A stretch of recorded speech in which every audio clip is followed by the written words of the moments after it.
Tengan un bendecido día, mis hermanos y amigos. Hoy quiero compartir con ustedes acerca de la resurrección de nuestro Señor Jesucristo. Y por eso quiero llevarles al Evangelio de Mateo en el capítulo 28 y vamos a leer los primeros versículos de ello. Después del día de reposo, esto es el sábado, al amanecer del primer día de la semana, María Magdalena y la otra María fueron a ver el sepulcro. Sucedió que hubo un terremoto violento porque un ángel del Señor descendió del cielo y apartando la piedra se sentó sobre ella. Su aspecto era como el de un relámpago y su ropa blanca como la nieve. Los guardias tuvieron tanto miedo de él que se pusieron a temblar y quedaron como muertos. El ángel dijo a las mujeres: no tengan miedo, sé que ustedes buscan a Jesús, el que fue crucificado.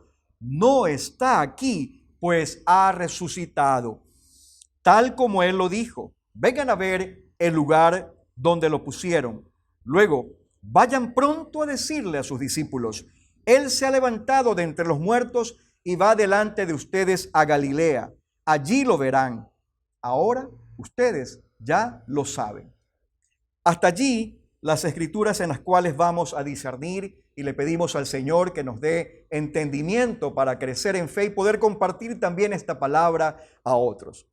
Quiero decirles, mis hermanos y amigos, que la crucifixión de nuestro Señor Jesucristo es el evento histórico mayormente documentado en las escrituras, tanto en los evangelios como en las cartas apostólicas y en los escritos proféticos del Antiguo Testamento.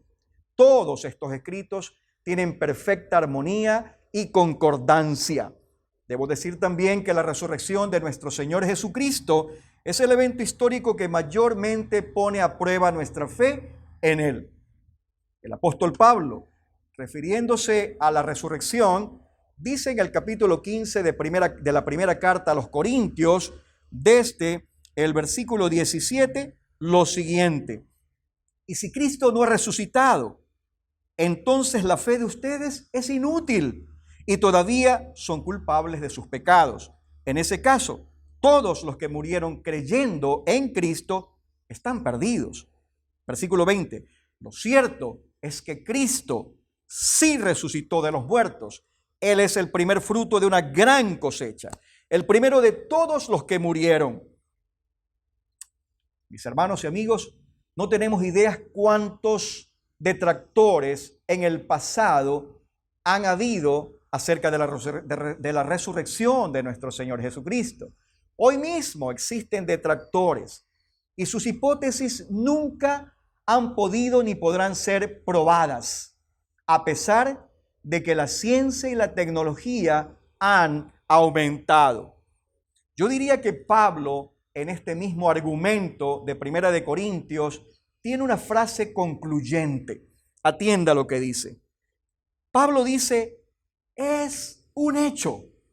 Jesucristo y su resurrección es verídica. La resurrección de Jesús es un hecho. La Biblia dice, en el texto que leímos: pasado el día de reposo, vinieron María Magdalena y la otra María a ver el sepulcro. Este día de reposo es un día de reposo semanal. Consta en el Decálogo y lo sabemos muy bien. Los judíos hablan del Shabbat semanal. Entre la muerte de nuestro Señor Jesucristo y su resurrección hubo un día de reposo semanal, podríamos decir ordinario, normal, pero también hubo un día de reposo extraordinario.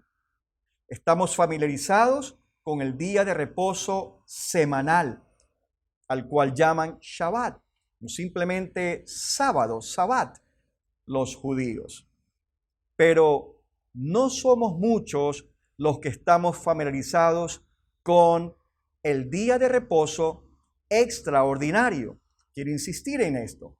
En el lapso de la muerte de nuestro Señor Jesucristo y su resurrección, hubo 2 días de reposo. El uno semanal, normal, y el otro extraordinario. Para entender un poco más este asunto, debemos tener el contexto histórico, social, religioso y escritural. Y por eso yo quiero referirme a el libro de Levítico, cuando justamente el Señor instituye las fiestas. El libro de Levítico, el capítulo 23, recoge las instituciones de las diferentes fiestas del Señor. La Pascua es una de ellas. Nos dice que seguido a la Pascua venía la fiesta de los panes sin levadura. La Pascua, el día en que muere Jesús, es el día 14 del mes primero según el calendario lunar, el calendario en el cual se basaban antes, durante la vida del Señor Jesucristo y hasta la actualidad, los judíos. Es importante que sepamos esto. Él muere en el día 14, el día de la Pascua, el día que los corderos eran sacrificados en conmemoración a lo ocurrido siglos antes, cuando el pueblo de Israel fue liberado de la esclavitud en Egipto y fueron liberados también sus primogénitos de morir en aquella noche, porque la sangre del cordero estaba en los dinteles y en los postes de las puertas de sus casas. Y esto era lo que conmemoraban los judíos. Y estaban en la conmemoración justo cuando Jesucristo estaba muriendo allí en la cruz, derramando su sangre, expiando los pecados, pues Él es el Cordero de Dios que quita el pecado del mundo.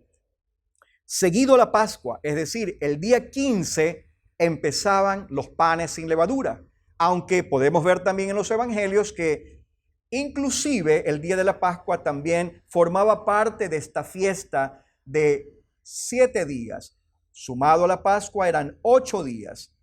El primer día de los 7, es decir, empezando en el día 15, era la celebración de los panes sin levadura y era un día de gran celebridad, de gran solemnidad. Y así se refiere Juan a este día en el capítulo 19 y el versículo 31 de su evangelio.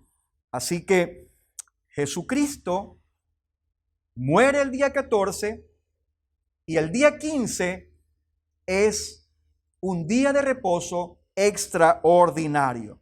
¿Por qué he creído, hermanos amados y amigos, que es importante que tengamos en cuenta esto? Porque el Señor Jesús habla de la señal de Jonás como una prueba de su identidad mesiánica.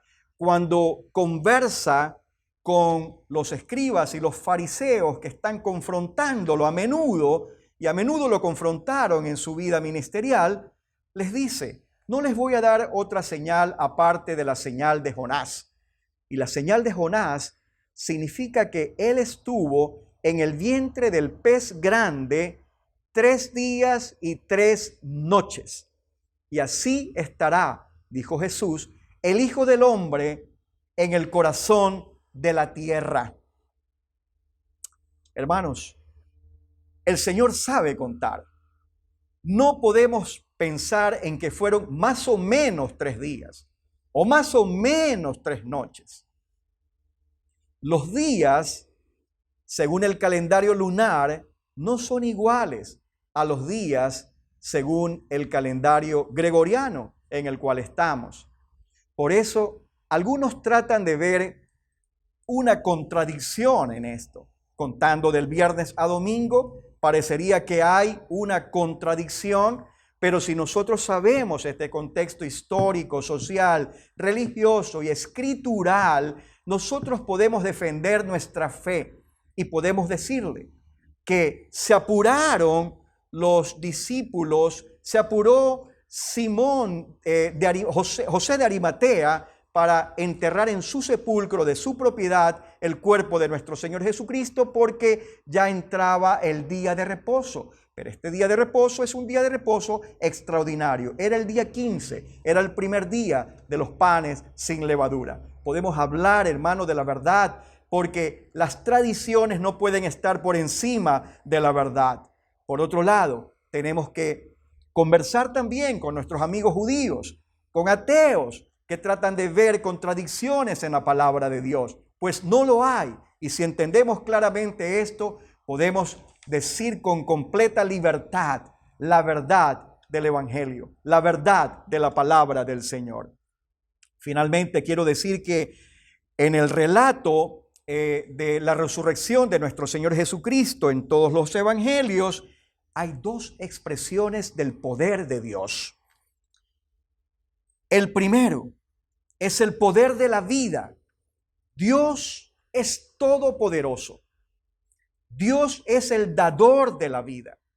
Jesucristo dijo, yo soy la vida. Jesucristo dijo también, yo soy la resurrección y la vida. El que cree en mí, aunque esté muerto, vivirá. Él es las primicias, el primer fruto de la resurrección y la garantía de que todos sus seguidores vamos a resucitar y vamos a estar con Él. Esto es la garantía de la resurrección, del poder de la vida, del poder de la resurrección. El segundo poder del cual podemos hablar y que lo encontramos en el relato de la resurrección es el poder del testimonio. Noten ustedes que el ángel les dice, vayan y comuniquen a los discípulos. En otras palabras, vayan y testifiquen que Él se ha levantado de entre los muertos. Hermanos, podemos ver que los primeros que recibieron esta noticia, por cierto, fueron los discípulos del Señor Jesucristo. Pero más adelante también podemos ver que hay una promesa que se cumple a cabalidad. Se derrama el Espíritu Santo. Luego de 40 días de su resurrección, después de 50 días, de su resurrección, el Espíritu Santo es derramado sobre los discípulos.